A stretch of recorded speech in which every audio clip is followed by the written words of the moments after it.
우리 현장에 있는 분들과 우리 같이 동영상으로 예배드리는 분들 다 같이 오늘은 사도행전 4장 12절의 말씀으로 우리의 신앙을 확신하도록 วัน 하겠습니다. นี้ขอทุกท่านที่นมัสการอยู่ทั้งที่นี่และทางออนไลน์นะครับเราจะสารภาพด้วยกันในพระธรรมกิจการบทที่4ข้อ12นะครับ 다른 이로서는 구원을 얻을 수 없나니 천하 인간의 구원 얻을 만한 다른 이름을 우리에게 주신 일이 없음이라 하였더라. 아멘. 우리 옆에 분들을 축복해 주시기 อวย 바랍니다. พรคนข้างๆของเราครับ 하나님이 당신에게 예수의 이름을 พระเจ้า 주셨습니다. ทรงประทานพระนามของพระเยซูคริสต์ให้กับท่าน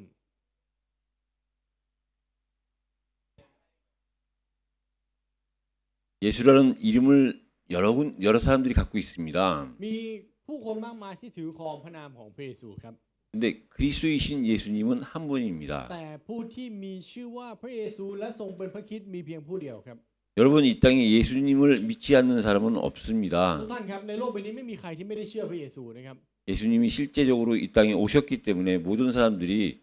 그 사실을 알 수 เพราะ 있습니다. พระองค์ทรงเสด็จมาบนแผ่นดินโลกนี้จริงๆเพราะฉะนั้นทุกคนเลยรู้ครับว่าพระองค์ทรงอยู่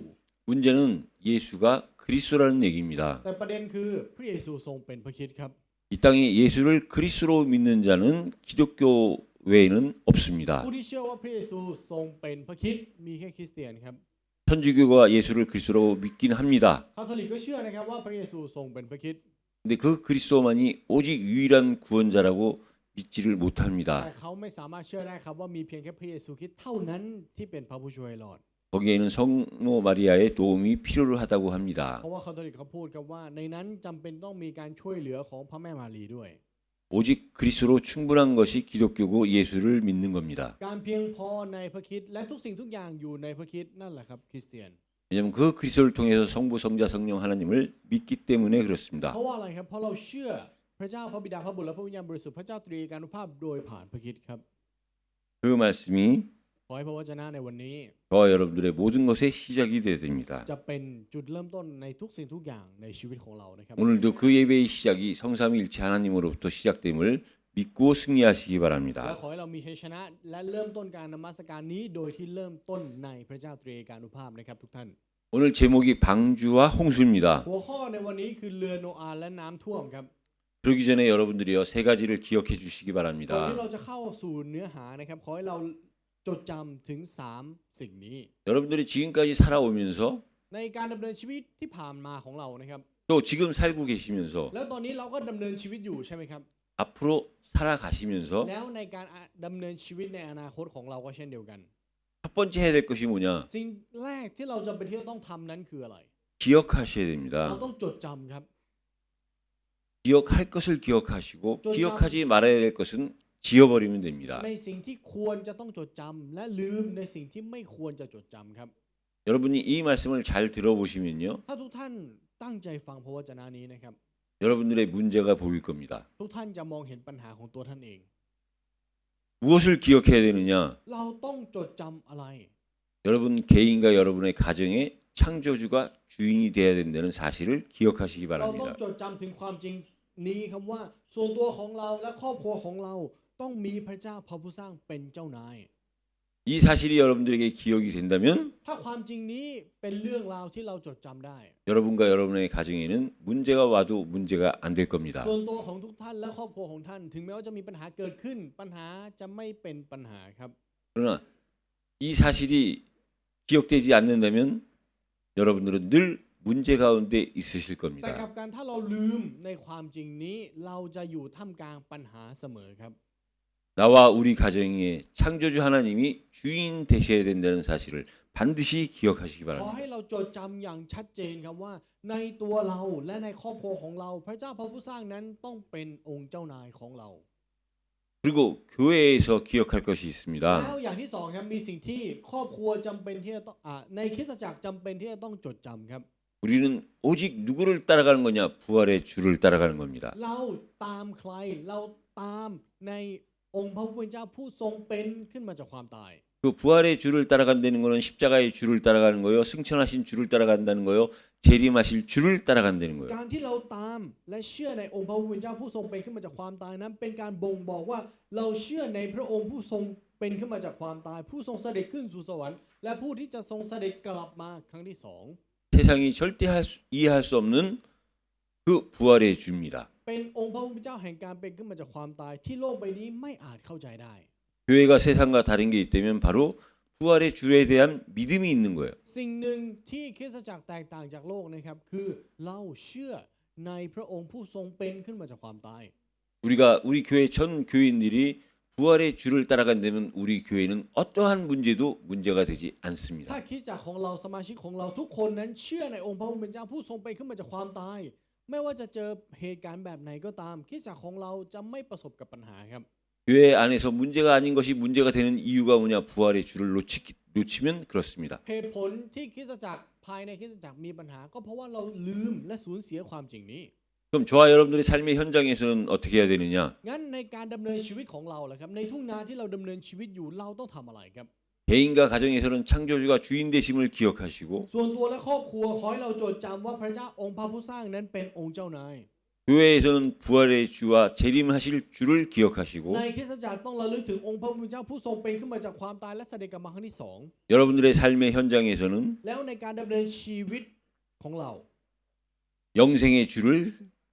기억하시기 ขอ 바랍니다. ให้เราจดจำองค์พระผู้เป็นเจ้าแห่งชีวิตนิรันดร์ครับ 여러분들이 현장에 계실 때요. ในตอนที่เราอยู่ในทุ่งนา 세상 사람들과 구별된 유일한 한 단어가 있습니다. มีหนึ่งคำที่จะแตกต่างจากคนในโลกครับ 그 단어가 그리스도 안에 있는 영생입니다. นั่นคือคำว่าชีวิตนิรันดร์ที่อยู่ในพระเยซูคริสต์ครับ 세상에 돈 많은 사람 앞에 우리가 할 말이 없습니다. ต่อหน้าผู้คนที่ร่ำรวยบนโลกใบนี้เราไม่มีอะไรจะพูดกับเขาครับ 세상의 권력자 앞에 우리가 할 말이 ต่อ 없습니다. หน้าผู้ที่มีอำนาจในโลกเราก็ไม่มีอะไรจะพูดครับ 세상의 유명한 연예인들 앞에 우리가 할 말이 없습니다. ดาราดังๆเราก็ไม่มีอะไรจะพูดครับ 할 말이 있다면 딱 한 가지. ถ้ามีอะไรจะพูดก็มีเพียงแค่สิ่งนี้สิ่งเดียวเท่านั้น 모든 행복과 소망은 바로 영생으로부터 온다는 사실입니다. คือความจริงที่ว่าความสุขและความหวังทุกสิ่งทุกอย่างนั้นมาจากชีวิตนิรันดร์ 그래서 저와 여러분들이 이 사실이 기억이 될 때 แล้วในตอนที่เราจดจำความจริงนี้ได้ 우리는 승리할 수 있고요. เราถึงจะมีชัยชนะครับ 우리는 이 사실을 우리의 후대들에게 유산으로 넘겨줘야 และ 됩니다. เราต้องส่งต่อความจริงนี้ให้กับรุ่นหลังให้เป็นมรดกแก่พวกเขา 우리의 후대들은 부모로부터 가문으로부터 이 기억을 유산으로 받아야 됩니다. รุ่นหลังของเรานั้นจำเป็นที่จะต้องได้รับมรดกที่เป็นการจดจำนี้จากเรา 그래서 유산 중에 유산이 뭐냐? 영적 유산입니다. เพราะฉะนั้นมรดกเหนือมรดกนั้นคือมรดกฝ่ายวิญญาณครับ 영적 유산은 한마디로 이 기억하는 이 믿음입니다. มรดกฝ่ายวิญญาณนั้นคือความเชื่อที่จดจำในสิ่งที่พูดมาก่อนหน้านี้ 그러니까 우리가 이 땅 살아가다 보면 기능이 필요하지요. แล้วในการดำเนินชีวิตบนโลกใบนี้เราก็จำเป็นที่จะต้องมีทักษะถูกไหมครับ 우리가 받을 기능에 대한 유산은 뭐냐? แล้วมรดกทางทักษะที่เราต้องส่งต่อให้ล่ะคืออะไร 우리의 삶이 이 사실을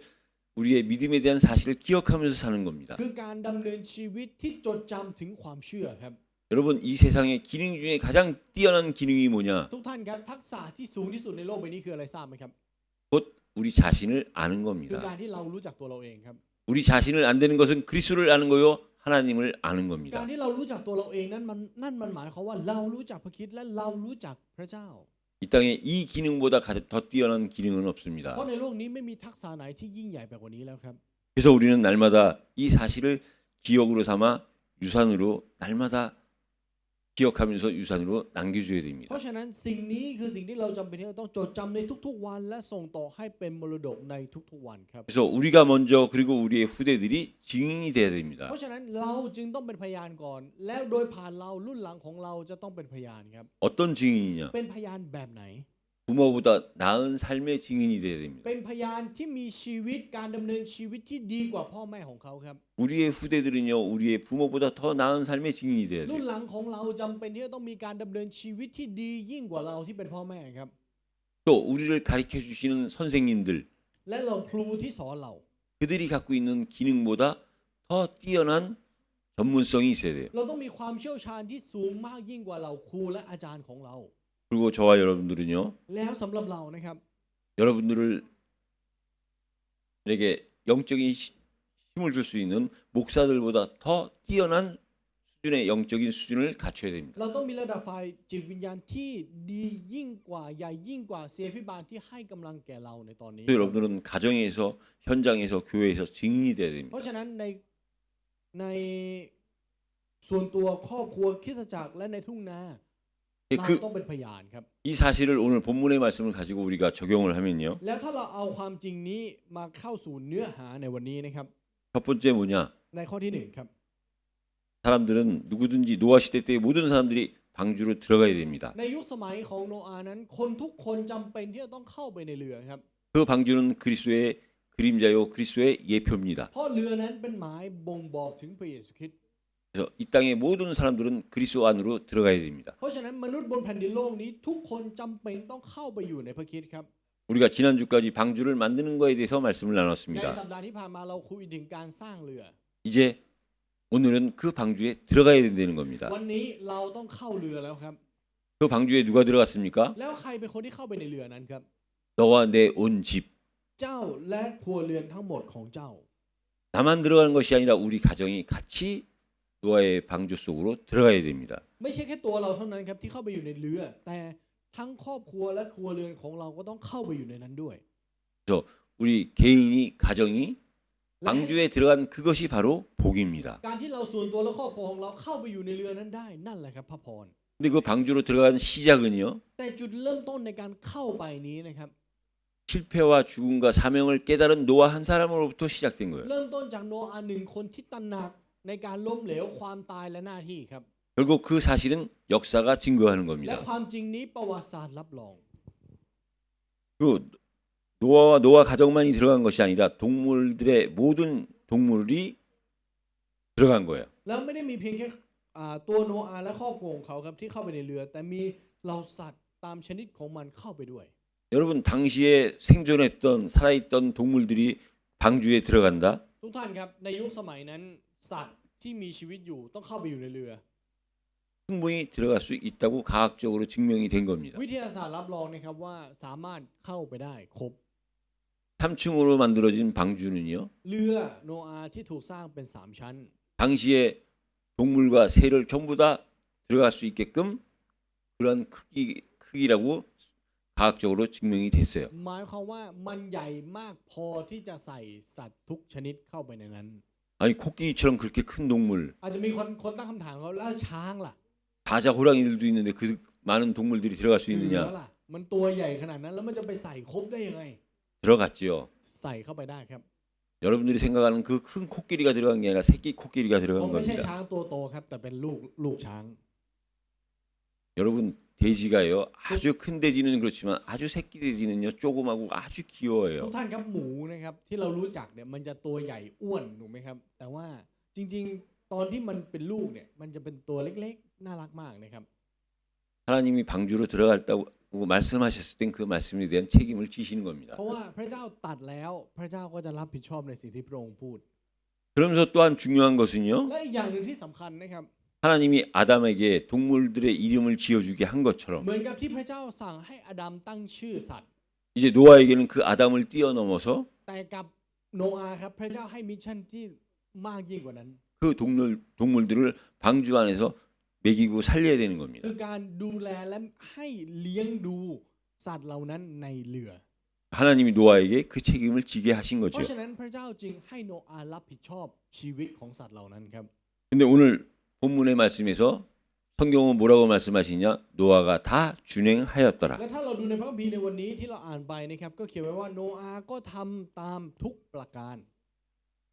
노아가 어떻게 그 일을 준행할 수 있습니까? ทุกท่านครับทุกท่านคิดว่าโนอาห์จะทำยังไงเพื่อที่จะทำตามที่พระเจ้าสั่งได้ทุกประการครับ 준행할 수 있는 방법, 힘은 한 가지밖에 없어요. วิธีการและกำลังนั้นมีเพียงแค่อย่างเดียวครับ 그게 창세기 6장 8절 노아가 은혜를 นั่น 입었더라는 คือ 겁니다. ปฐมกาลบทที่6ข้อที่8โนอาห์ได้รับพระคุณจากพระเจ้า 다시 말하면 하나님이 노아에게 은혜를 주셨다는 หรือถ้า 겁니다. พูดใหม่ก็คือพระเจ้าทรงประทานพระคุณให้กับโนอาห์ 어떤 은혜냐? เป็นพระคุณแบบไหน 의인이 될 수 없는 자가 의인이 된 거예요. ผู้ที่ไม่สามารถเป็นคนชอบธรรมได้กับถูกเปลี่ยนเป็นคนชอบธรรม 다른 말로 하면 하나님이 노아를 의인으로 삼아 주신 거예요. ถ้าพูดเป็นอีกคำหนึ่งอีกประโยคหนึ่งนะครับก็คือพระเจ้ายอมรับว่าโนอาห์ชอบธรรม 부족할 수밖에 없던 노아가 완전한 하나님과 함께 하니까 완전한 자가 된 거예요. โนอาห์ที่ขาดสนเมื่ออยู่ร่วมกับพระเจ้าผู้ทรงสมบูรณ์ดีพร้อมเขาจึงกลายเป็นคนที่ดีพร้อมครับ 하나님과 의인으로서 완전한 자로 하나님과 동행한 겁니다. และเขาก็ดำเนินร่วมกับพระเจ้าในฐานะของคนชอบธรรมและผู้ที่ดีพร้อม 여러분 동행이라는 건 뭐냐? ทุกท่านครับคำว่าดำเนินมันหมายความว่าอะไรทราบไหมครับ 하나님의 뜻을 따라 사는 거예요. คือการดำเนินชีวิตตามน้ำพระทัยของพระเจ้าครับ 여러분 예수님조차도 ทุกท่านครับแม้กระทั่งพระเยซูเองนะครับ 이 땅에 오셔서 자기 뜻대로 사신 것이 아니라 하나님 뜻대로 사신 ทร 거예요. งเสด็จมาบนแผ่นดินนี้ และพระองค์ไม่ได้ดำเนินชีวิตตามน้ำพระทัยของพระองค์แต่ตามน้ำพระทัยของพระเจ้าพระบิดาครับ 십자가를 지시기 전에 ก่อนที่พระองค์จะตึงบนไม้กางเขน 그 고통을 아시기 때문에 เพราะพระองค์ทรงรู้ถึงความทนทุกข์ที่พระองค์ต้องรับ 할 수만 있다면 พระองค์จึงอธิษฐานครับ 이 잔을 들어 쪽으로 옮겨달라 그랬어요. ว่าถ้าเป็นไปได้ขอพระองค์ทรงเลื่อนถ้วยนี้ออกไปให้ห่างจากข้าพระองค์ 다시 말해서 그 고통을 피할 수 있다면 피하게 해달라고 하나님께 기도한 หรือถ้า 겁니다. คำพูดง่ายๆนะครับความทนทุกข์นี้ที่จะเกิดขึ้นขอพระเจ้าเอาออกไปที่อื่น 그러나 마지막은 뭐라고 말씀하셨습니까? แต่ประโยคสุดท้ายของคำอธิษฐานคืออะไรครับ 내 뜻대로 하지 마옵시고 아버지 뜻대로 하여 ขอ 주옵소서. ให้ไม่เป็นไปตามน้ำพระทัยของพระองค์ แต่ขอให้เป็นไปตามน้ำพระทัยของพระเจ้าพระบิดา 우리가 하나님과 동행한다는 얘기는 내가 내 뜻대로 사는 것이 아니라 하나님 뜻대로 사는 것이 동행하는 การ 겁니다. ที่เราบอกว่าเราดำเนินร่วมกับพระเจ้านั่นมันหมายความว่าเราไม่ได้ดำเนินชีวิตตามความต้องการของเรา แต่เราดำเนินชีวิตตามน้ำพระทัยของพระเจ้า 그 은혜가 하나님이 주신 사명을 감당할 수 있었던 유일한 방법이지요. แล้วพระคุณนั้นแหละครับคือวิธีการเดียวที่จะรับผิดชอบในหน้าที่ที่พระเจ้าทรงประทานให้ได้ 그래서 노아의 가정과 그 생물들이 방주에 들어갔을 때 เพราะฉะนั้นในตอนที่โนอาห์ครอบครัวของเขาและเหล่าสัตว์นั้นเข้าไปอยู่ในเรือ 그 방주는 닫혔습니다. เรือโนอาห์นั้นก็ถูกปิดครับ 노아와 가족들이 약속대로 들어간 거예요. แล้วโนอาห์และครอบครัวของเขาก็เข้าไปตามพันธสัญญาครับ 믿음으로 โดยความเชื่อ 용기를 가지고 โดยความกล้า 혼자 들어간 게 아니라 동역자들과 함께 ไม่ได้เข้าไปคนเดียวแต่ไปร่วมกับผู้ร่วมพันธกิจ 다 들어왔을 때 하나님이 그 방주의 문을 닫으신 거예요. และหลังจากที่เข้ามาหมดแล้วพระเจ้าก็ปิดประตูเรือนั้น 근데 여러분들 이 방주는 일반 배와 다른 겁니다. ทุกท่านครับเรือโนอาห์เนี่ยเป็นเรือที่แตกต่างจากเรือธรรมดานะครับ 이 방주를 테바라고 얘기하는데요. เพราะว่าเราเรียกอาร์คหรือเรือโนอาห์นี้ว่าเทบานะครับ 다른 말로 하면 갈대 상자라고 합니다. หรือเราจะใช้อีกคำพูดหนึ่งว่าเป็นตะกร้าสารด้วยต้นกก 여러분 아시다시피 모세가 เหมือนกับที่ทุกท่านรู้จักกันดีนะครับโมเสส 태어났을 ใน 때 ตอนที่เขาเกิด 애굽의 바로 왕이 กษัตริย์ฟาโรห์ครับ 그 어린아이들을 전부 다 죽이라고 했을 때 สั่งประหารเด็กผู้ชายทั้งหมด 모세의 어머니 요게벳이 그 모세를 갈대 상자에 넣어서 애굽 강가에 띄었어요. โยเกเบตที่เป็นแม่ของโมเสสนั้นก็เอาโมเสสเข้าไปอยู่ในตะกร้า แล้วเอาไปล่อนที่แม่น้ำ 그 갈대 상자 안에는 키도 없고 돛도 없어요. แล้วในตะกร้านี้นะครับไม่มีทั้งกุญแจและไม่มีทั้งสมอเรือครับ 그 누구도 그 갈대 상자를 마음대로 움직일 자가 없어요. และไม่มีใครสามารถควบคุมตะกร้านี้ด้วยความต้องการของเขาเองได้ 근데 그 갈대 상자 속에 들어간 모세가 어디로 갔습니까? แล้วโมเสสที่อยู่ในตะกร้านั้นเขาไปลงที่ไหนครับ 바로 왕의 딸 공주에게로 간 거예요. เขาไปสู่เจ้าหญิงของอียิปต์ 그래서 그 공주가 그 모세를 그 물가를 타고 온 그 갈대 상자에서 건져낸 겁니다. แล้วเจ้าหญิงก็เลยนำตัวโมเสสออกมาจากน้ำนั้น 그래서 모세의 이름의 뜻이 เพราะฉะนั้นความหมาย 물에서 건져지다예요. ชื่อของโมเสสคือผู้ที่ถูกฉุดขึ้นจากน้ำ 그 물에서 건져진 모세가 แล้วโมเสสคนนี้ครับ 자기 백성 이스라엘 백성들을 물에서 끌고 나온 겁니다. นำคนอิสราเอลออกมาจากอียิปต์โดยผ่านน้ำเช่นกัน 그 시작이 갈대 상자였어요. แล้วนั่นคือจุดเริ่มต้นครับนั่นก็คือตะกร้า 그러니까 갈대 상자에 들어가는 순간 모세는 살아난 겁니다. แล้วในตอนที่โมเสสเข้าไปอยู่ในตะกร้าต้นกกนี้นะครับเขาก็ได้มีชีวิต 당시에 모든 남자아이 어린아이는 아기는 다 죽었는데 ทั้งที่ในยุคสมัยนั้นเด็กผู้ชายตายหมด 모세만 살아난 거예요. มีแค่โมเสสที่รอดครับ 그렇듯이 마찬가지로 งั้นเช่นเดียวกัน 방주는 크기만 다른 뿐이지 그 내용은 똑같은 동력이 없는 키가 없는 상자입니다. เรือโนอาห์ก็เช่นเดียวกันครับเป็นสภาพเดียวกับตะกร้าเลยที่ไม่มีทั้งกุญแจไม่มีทั้งสมอ 그 방주 안에 들어가자마자 하나님이 그 문을 닫으신 거예요. เป็นตะกร้าใบใหญ่และเมื่อพวกเขาเข้าไปอยู่ในเรือนี้พระเจ้าก็ปิดประตูนั้น 하나님이 닫으시면 누가 열 수 แล้ว 있습니까? ถ้าพระเจ้าเป็นผู้ปิดใครจะเปิดได้ครับ 다윗의 열쇠를 가진 이가 열면 닫을 자가 없고 닫으면 열 자가 없다 그랬어요. ผู้ที่ถือครองกุญแจแห่งดาวิดถ้าพระองค์ทรงปิดก็ไม่มีใครเปิดได้ และถ้าพระองค์ทรงเปิดก็ไม่มีใครปิดได้เช่นกัน 근데 중요한 게 뭔지 แต่ 아십니까? สิ่งที่สำคัญคืออะไรทราบไหมครับ 이 문이 닫혔을 때 ในตอนที่ประตูนี้ถูกปิด 가장 안타깝고 억울하고 아쉬운 사람이 누굽니까? คนที่จะรู้สึกเสียใจและเสียดายมากที่สุดคิดว่าคือใครครับ 그 방주 안에 들어와 봤던 자예요. คือคนที่เคยอยู่ในเรือครับ 어떤 자들이 방주 안에 들어왔겠습니까? ทุกท่านคิดว่าคนแบบไหนที่เคยเข้าไปอยู่ในเรือ 여러분 노아와 노아의 가족들이 방주를 짓고 있을 때 그 소리들이 그 주변에 들리지 ทุ 않았겠어요? กท่านครับลองคิดภาพตามดูนะครับว่าในตอนที่โนอาห์และครอบครัวของเขาทำการสร้างเรือเนี่ยคนรอบข้างเขาก็คงจะได้ยินในการได้ยินเสียงที่ก่อสร้างเรือนี้อยู่ 근데 그 주변의 사람들이 그 방주 짓는 것을 보고 정상적으로 แล้ว 바라봤겠습니까? คนรอบข้างเขาเห็นว่าครอบครัวนี้สร้างเรืออยู่ และเขาคิดว่ามันเป็นเรื่องปกติไหมครับ 그러니까 바깥에서 손가락질만 เขา 했겠죠. ก็คงจะชี้ด่ากันอยู่ 근데 그때 노아와 노아의 가족들이 แล้วในตอนนั้นเองที่โนอาห์และครอบครัวของเขา 자기들만 짓기도 힘들고 แค่จะสร้างกันแค่นี้มันก็ยากเพราะมันใหญ่ 또 그들은 다른 사람을 방주에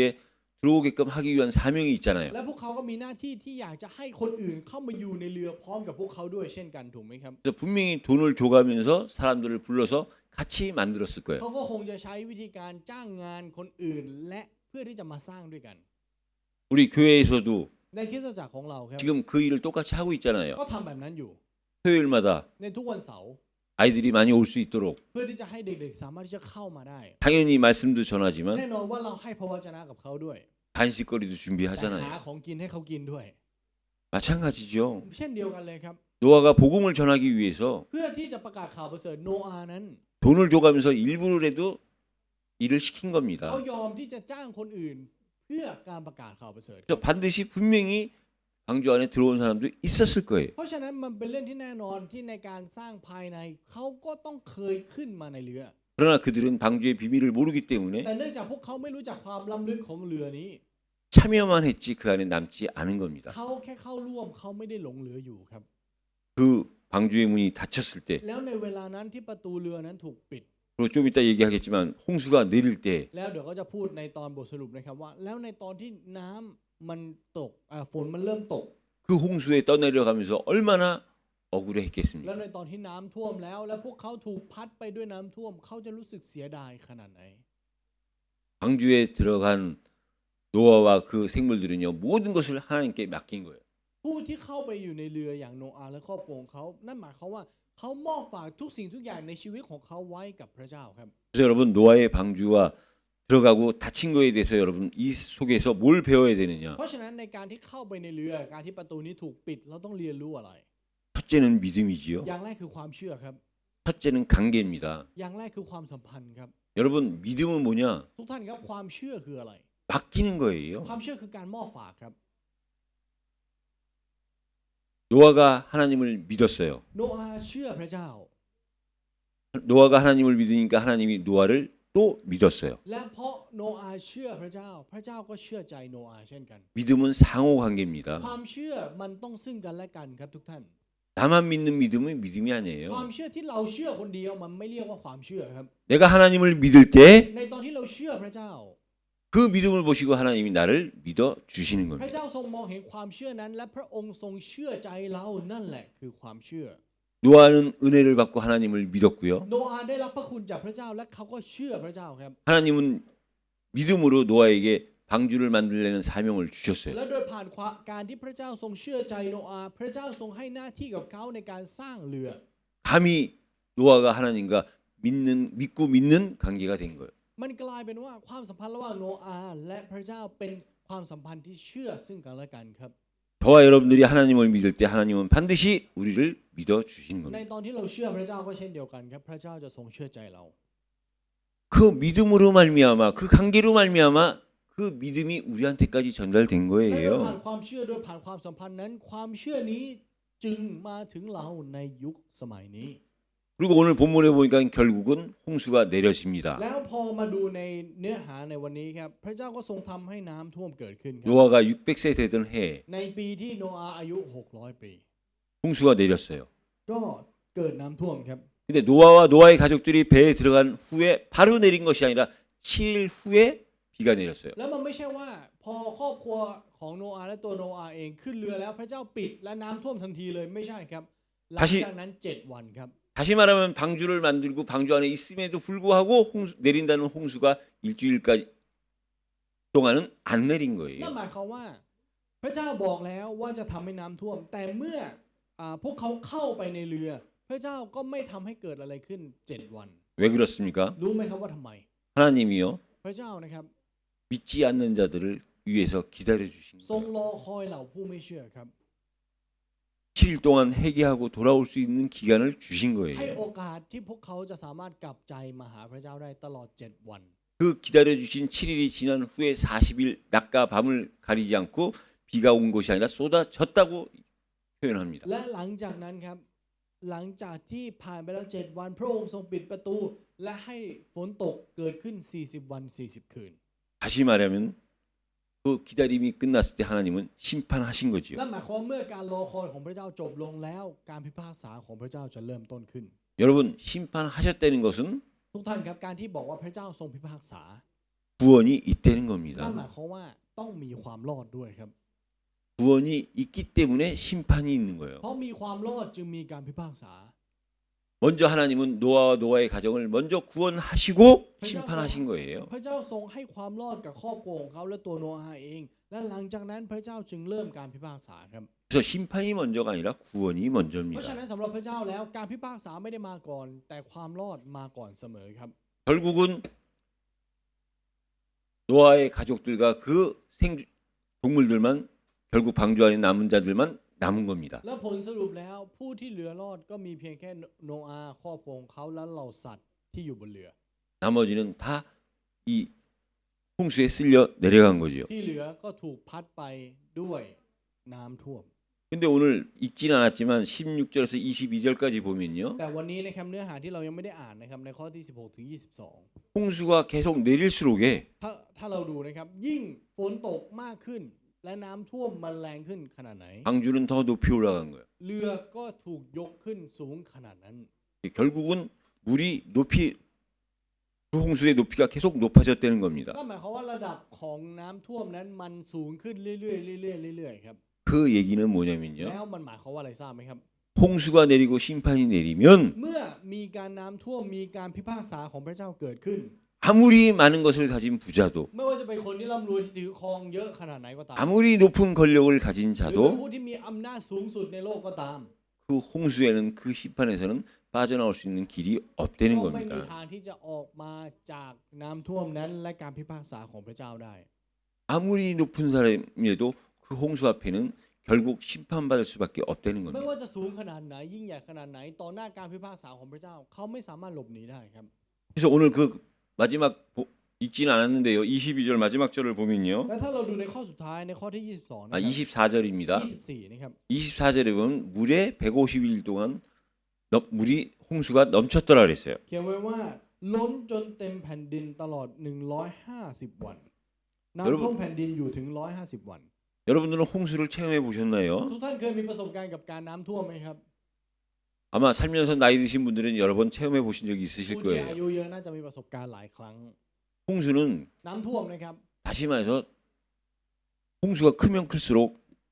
세상을 죽이고 사람을 죽이는 겁니다. ยิ่งน้ำท่วมรุนแรงมากขนาดไหน มันก็จะนำมาสู่ความตายของมนุษย์ด้วย 그래서 노아 시대 때는 แล้วในยุคสมัยของโนอาห์ 오늘 말씀처럼 물로 심판을 하신 거예요. เป็นเหมือนกับพระวจนะในวันนี้เลยครับ พระเจ้าทรงพิพากษาด้วยน้ำ 근데 계시록에 보면 แต่ถ้าเราดูในวิวรณ์นะครับ 마지막 때의 심판은 뭘로 하느냐? ในวาระสุดท้ายพระเจ้าจะทรงพิพากษาด้วยอะไร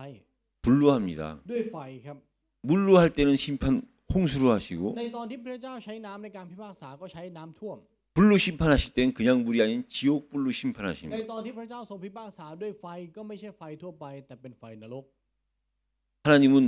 물 불로 곧 심판을 하시는데요. เพราะฉะนั้นพระเจ้าจะใช้น้ำและใช้ไฟในการพิพากษา 여러분 우리한테 물 불만큼 또 가장 소중한 것이 어디 แต่ 있습니까? ลองคิดกลับกันครับว่าสำหรับมนุษย์แล้วมีอะไรสำคัญไปมากกว่าน้ำและไฟบ้างครับ 우리한테 평생 이 땅 사는 동안 필요한 것이 뭐냐? 평생 마실 수 있는 물이 있어야 되는 ใน 거예요. การดำเนินชีวิตสิ่งจนถึงวันตายเนี่ยสิ่งที่จำเป็นสำหรับมนุษย์ก็คือน้ำที่เราต้องกิน 우리에게 불이 없다면 แล้วกลับกันครับถ้าเราไม่มีไฟล่ะ 우리는 이 땅에 살 수가 없어요. เราก็อยู่ไม่ได้เหมือนกันครับ 그래서 이 땅에서 가장 무서운 사람이 누구냐? เพราะฉะนั้นคนที่น่ากลัวที่สุดในโลกคือใครทราบไหมครับ 물 불이 두렵지 않은 คนที่ไม่ 사람이에요. กลัวน้ำไม่กลัวไฟครับ 곧 그 얘기는 หรือถ้าพูดใหม่ก็คือ 죽어도 좋다고 하는 คนที่บอก 사람입니다. ว่าโอเคตายก็ได้ไม่เป็นไร 깡패가 무서운 게 아니에요. จริงๆอันตพาลไม่ได้น่ากลัวนะครับ 권력 있는 자가 무서운 게 คน 아니에요. ที่มีอำนาจไม่ได้น่ากลัวครับ 내가 죽어도 좋다. 물불이 두렵지 않다. คนที่บอกว่าโอเคฉันตายก็ได้ฉันยอม 그래서 성경 찬송에도 เพ 있습니다. ราะฉะนั้นในข้อพระเพลงสรรเสริญในพระคัมภีร์ยังมีเลยครับ 물불이 두렵지 않고 창검이 겁없네. ไม่กลัวไม่หวาดกลัวในน้ำและไฟ และไม่หวาดกลัวในดาบและหอก 창과 검보다 더 무서운 게 물과 เพราะ 불이에요. ว่าสิ่งที่น่ากลัวยิ่งกว่าดาบและหอกคือน้ำและไฟครับ 그 우리 인간에게 가장 필요한 물과 불로 하나님은 이 세상을 심판하신다는 거예요. เพราะนั่นมันหมายความว่าพระเจ้าทรงใช้สิ่งที่จำเป็นสำหรับมนุษย์มากที่สุดอย่างน้ำและไฟในการพิพากษามนุษย์ 근데 오늘 제목이 방주와 แต่ 홍수입니다. หัวข้อวันนี้คืออะไรครับคือเรือโนอาห์และน้ำท่วมถูกไหมครับ 노아 식구들이 방주를 만들 때 ในตอนที่ครอบครัวโนอาห์ทำการสร้างเรือ 사람들은 그 노아 가족들을 보고 미쳤다고 했을 거예요. ผู้คนก็จะมองดูครอบครัวของเขาและคงจะบอกว่าพวกเขาบ้า 그래서 방주를 만든 자는 미친 เพ 자들이고 ราะฉะนั้นคนที่สร้างเรือคือคนบ้า 그 방주를 만드는 미친 자들을 보고 조롱한 자들이 있어요. แล้วก็จะมีคนที่มองเห็นคนบ้าเหล่านั้น และเยาะเย้ยพวกเขา 대부분의 노아의 가족들 말고는 다 방주를 만드는 노아 가족을 보고 미쳤다고 조롱했겠죠. แล้วแน่นอนครับว่าคนทั่วไปและคนส่วนมาก ก็ทำการเยาะเย้ยว่าพวกเขาเป็นคนบ้า 근데요, แต่ว่านะครับ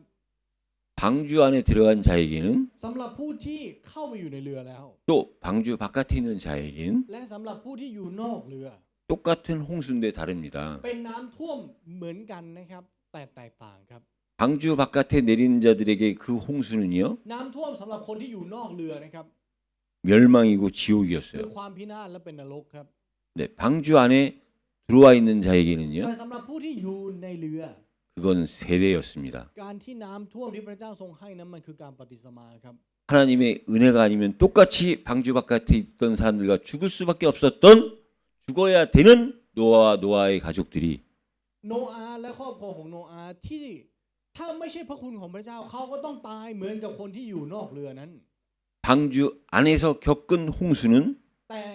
ประสบการณ์ที่เขามีกับน้ำท่วมโดยที่เขาอยู่ในเรือ 저주와 지옥이 아닌 세례 곧 거듭나는 거요 새로운 생명이요 새로운 มัน 출발이었어요. ไม่ใช่คำสาปแช่งและการพิพากษา แต่มันคือการปฏิสมาและการบังเกิดใหม่ และจุดเริ่มต้นใหม่ที่เขาได้รับครับ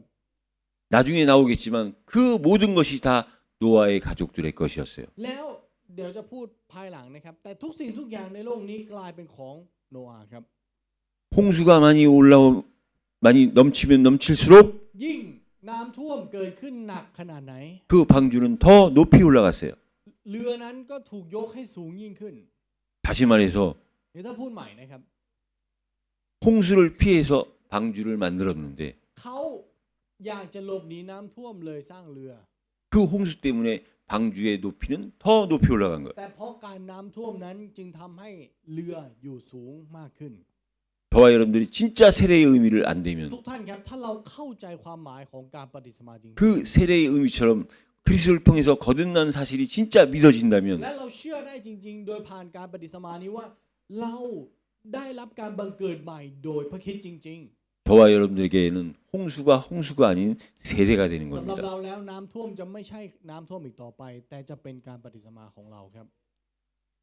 그래서 여러분 방주와 홍수를 같이 이해하셔야 돼요. เพราะฉะนั้นขอให้ทุกท่านเข้าใจเรือและน้ำท่วมในเวลาเดียวกัน 방주 안에서의 홍수, 방주 바깥에서의 홍수는 같은 홍수인데 다른 겁니다. การน้ำท่วมที่อยู่ในเรือกับอยู่นอกเรือ มันคือน้ำท่วมเหมือนกันแต่แตกต่างกันครับ 마침 오늘 세례받는 분이 계신데요. แล้ววันนี้ก็มีผู้ที่จะรับบัพติศมา 아마 세례받는 우리 손수팔롬 차밋은 평생의 기억이 될 겁니다. แล้วก็เชื่อนะครับว่าสำหรับคุณแพทพระวจนะวันนี้เนี่ยจะเป็นพระวจนะที่จะระลึกถึงตลอดทั้งชีวิต 이만큼 세례가 중요하다는 เพ 사실이에요. ราะนั่นแหละครับความหมายของบัพติศมาสำคัญมาก 여러분 세례는 모든 것을 살리는 ทุก 겁니다. ท่านครับบัพติศมาคือการกอบกู้ทุกสิ่งทุกอย่างครับ 다시 시작하는 แล้ว 거예요. มันคือการเริ่มต้นใหม่ 새로워지는 มัน 거예요. คือกลายเป็นสิ่งใหม่ครับ 그 증거가 오늘 노아를 통해서 나타난 แล้ว 겁니다. หลักฐานนั้นปรากฏออกมาโดยผ่านโนอาห์ในวันนี้ 노아와 노아의 가정은 새 인류의 대표가 된 โน 거예요. อาห์และครอบครัวของโนอาห์นั้นกลายเป็นตัวแทนของมนุษยชาติใหม่ 새로운 시작이 된 거예요. กลายเป็นจุดเริ่มต้นใหม่ครับ 그럼 이게 노아와 노아의 가정 얘기로 끝나면 우리와 무슨 상관이 งั้น 있습니까? ถ้าเรื่องนี้มันจบแค่เรื่องของโนอาห์และครอบครัวของเขาแล้วมันจะมาเกี่ยวอะไรกับเราล่ะครับ 그래서 하나님이 우리 믿는 자에게 นั่นเป็นเหตุผล 노아의 가정에게 홍수로 세례를 임한 것처럼 ที่เหมือนกับที่พระเจ้าทรงให้บัพติศมาด้วยการน้ำท่วมกับครอบครัวโนอาห์ 하나님이 우리 믿는 자에게 세례를 주시는 พระ 거예요. เจ้าจึงมอบบัพติศมาให้กับเราที่เป็นผู้เชื่อเช่นกัน 그래서 세례를 받은 우리들, 오늘 세례를 받으시는 분들, เพราะฉะนั้นเราที่รับบัพติศมาแล้วและเราที่จะรับบัพติศมาในวันนี้ 우리의 정체성이 확인돼야 ขอ 됩니다. ให้เรายืนยันตัวตนของเราครับ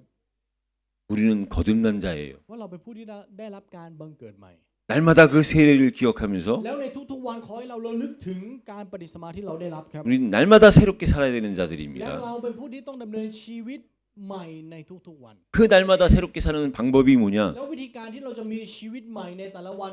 ทุกๆวันคืออะไร 우리에게 주신 사명을 감당하는 거예요. คือการรับผิดชอบในหน้าที่ที่เราได้รับครับ 그 사명이 774여 세계복음화인 줄 믿으시기 ขอให้ 바랍니다. เราเชื่อนะครับว่าหน้าที่นั้นคือ774และภารกิจโลกที่พระเจ้ามอบให้กับเรา 오늘 이 시간이요. เพราะฉะนั้นเวลานี้ 세례를 받으시는 분들과 ผู้ที่รับบัพติศมา 이 예배에 참석하셔서 세례를 같이 지켜보시는 분들, และผู้ที่เฝ้ามองดูการบัพติศมาที่จะเกิดขึ้นในวันนี้ 이 방주와 홍수라는 제목의 말씀을 ขอ 생각하시면서 ให้ระลึกถึงพระวจนะที่มีหัวข้อว่าเรือโนอาห์และน้ำท่วมนี้ 잠시 동안 세례 준비하는 동안 และในเวลาที่เตรียมพิธีนะครับ 여러분들이 과거에 받은 세례를 다시 한번 깊이 묵상하시기 ขอ 바랍니다. ให้ทุกท่านลองไข้ควรถึงบัพติศมาที่เราเคยได้รับมาก่อน 오늘 잠시 세례식을 하도록 하겠습니다. เดี๋ยวจะต่อด้วยพิธีบัพติศมานะครับ 하나님 감사합니다. อธิษฐานด้วยกันครับขอบพระคุณพระเจ้า 우리의 삶이 그리스도의 이름으로 하나님 앞에 날마다 찬송할 수 있도록 은혜 주시니 ขอบพระ 감사합니다. คุณของพระองค์ที่เราสามารถที่จะสรรเสริญพระองค์ได้โดยพระนามของพระเยซูคริสต์ในทุกๆวัน 평생 사는 동안 하나님의 을 찬양하며 살 수 있는 은혜를 허락하여 เรา 주옵소서. จะทรงโปรดมอบพระคุณที่เราจะสามารถสรรเสริญพระองค์ในทุกๆวันได้ 오늘도 날마다 찬송의 삶을 살기를 원하는 자들이 하나님 앞에 나와 물질을 ใน 드렸습니다. ในวันนี้ผู้ที่ต้องการที่จะนมัสการและสรรเสริญพระองค์ในทุกๆวันนั้นได้มาถวายทรัพย์แด่พระองค์ 드린 손길을 축복하여 주사 ขอพระองค์ทรงอวยพรมือทุกมือที่ถวายทรัพย์เข้ามา 그 개인과 가정이 은혜의 삶이 되게 하여 ขอ 주옵소서. ให้ส่วนตัวเขาและครอบครัวของเขาจะเป็นการมีการดำเนินชีวิตที่อยู่ในพระคุณ 이 물질이 쓰여지는 곳에 ขอให้ทุกที่ที่ทรัพย์นี้ถูกใช้งาน 참으로 그리스도의 은혜의 비밀을 아는 자들이 돌아올 수 있도록 역사하여 จะ 주옵소서. ทรงทำการงานที่จะมีเหล่าผู้ที่จะ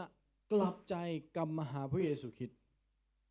만왕의 왕 되신 우리 주 예수 그리스도의 ใน 은혜와 เวลานี้โดยพระคุณขององค์พระเยซูคริสต์ผู้ทรงเป็นกษัตริย์เหนือกษัตริย์ 하나님 아버지의 놀라우신 사랑하심과 성령님의 ความ 역사하심이 รักที่ยิ่งใหญ่ของพระเจ้าพระบิดาและการงานขององค์พระวิญญาณบริสุทธิ์ 방주와 홍수의 말씀을 가지고 เหนือศีรษะของผู้ที่ถือครองพระวจนะแห่งเรือโนอาห์และน้ำท่วมนี้ 세상 가운데 나아가 하나님께 영광을 드리기를 และ 원하는 ต้องการที่จะออกไปสู่โลกใบนี้และถวายเกียรติแด่พระเจ้าผู้เดียว 이 자리에 머리 숙인 하나님의 백성들 머리머리 เหนื 위에 อศีรษะของประชากรของพระองค์ที่ก้มศีรษะลงในเวลานี้ 동영상으로 함께 예배드린 우리 동역자들 머리머리 เหนื 위에 อศีรษะของผู้ร่วมภารกิจที่นมัสการอยู่ผ่านทางออนไลน์ 특별히 오늘 세례받은 세례자 머리 เห 위에 นือศีรษะของผู้รับบัพติศมาในวันนี้ 이들이 하고자 하는 모든 사역과 사업과 합업 위에 เหนือการงานการเรียนธุรกิจและภารกิจที่พวกเขาต้องการที่จะทำนั้น 그 사실을 가지고 기도하는 그 믿음 เหนื 위에 อความเชื่อที่พวกเขาอธิษฐานต่อพระองค์ 이제로부터 영원까지 항상 함께 พระอง 계실지어다. ค์จะทรงอยู่ร่วมกับเขาทั้งหลายสืบไปเป็นนิจ 아멘.